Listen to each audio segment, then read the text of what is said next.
इतनी शीघ्रता से कहां भागता है? चोर कहीं का, तुझे इन अपने अपराधों का।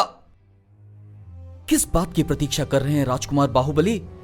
न्याय कहता है इसे मृत्युदंड दिया जाए। न्याय करें राजकुमार बाहुबली, न्याय करें। हमारे पास इस सब के लिए व्यर्थ समय नहीं है। दूसरे प्रतिद्वंदी हमसे आगे निकल रहे हैं। आपका बहुत बहुत धन्यवाद राजकुमार रुद्र। आप हमारे जीवन में देवदूत की तरह आए हैं। इन लुटेरों ने हमारा संपूर्ण सोना लूट लिया होता।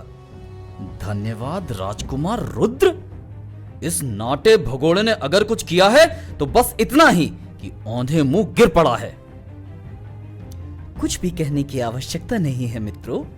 मैं अपने पिता को अवगत करा दूंगा कि चांडाल वापस आ गए हैं। वह अपने आदमियों को भेजकर इन्हें जड़ से उखाड़ फेंकेंगे। ये लोग सोना लूटने के लिए नहीं आए थे। इन लोगों ने तुम्हारे काफले पर भूख के कारण आक्रमण किया था। उन्हें भोजन चाहिए था। हां, हम देख सकते हैं साहसी योद्धा, किंतु इसका मतलब यह तो नहीं कि हम उन्हें अपनी सामग्री ले जाने दें। हमारे परिवार को भी भोजन की आवश्यकता है। नहीं, उन्होंने उसे चुराने का प्रयत्न किया जो वास्तव में उनका था ही नहीं, और उस अपराध के लिए उन्होंने न्याय शास्त्र के हिसाब से सही कीमत चुकाई। अब तुम बाहर आ सकते हो। पिताजी, हमने तुमसे बहुत कुछ छीन लिया, लेकिन मैं इतना तो कर ही सकता हूं कि खुद को भूखा रखकर तुम्हें कुछ खाने को दे सकूं। अब यहां से शायद बायां था या दायां, नहीं, शायद सीधा जाना था। अब यह मूढ़ बुद्धि रास्ता भूल गया है। अब हम समय रहते कभी भी वह गुप्त रास्ता नहीं खोज पाएंगे। शायद अगर मैं ऊंचे पहाड़ों पर चढ़ जाऊं तो कोई मार्ग नजर आए।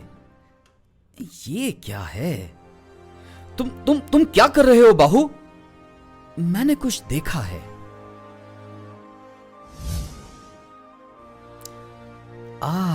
अब नजर आए हो। सुगंधित और फुर्तीला भी।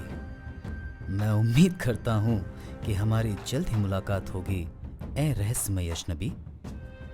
वहां ऊपर क्या हुआ?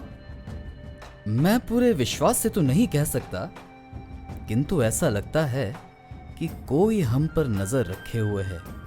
कोई ऐसा जो बहुत कीमती सुगंध लगाता है। एक स्त्री, और यहां? आगे देखेंगे मेरे भाई।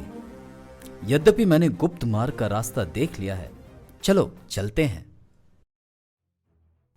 हम सब इस तूफान में पिछले कई घंटों से चल रहे हैं। कहां है तुम्हारा यह गुप्त मार्ग? उफ, मैं इस तूफान में कुछ देख भी नहीं सकता। एक क्षण रुको, वो क्या है? बहुत देर लगी तुम्हें आने में। हम घंटों से तुम्हारी प्रतीक्षा कर रहे थे। इतनी देर क्यों लगी रुद्रा? अरे इतना आसान नहीं है इन बेवकूफों के झुंड को हाँकना। मैं जानता था यह हरामजादा हिमवंशी हमें जाल में फंसा रहा था, और अब हम तुम्हें मौत के घाट उतारकर तुम्हारे मस्तक को तुम्हारी मूर्ख मां के चरणों में चढ़ा देंगे।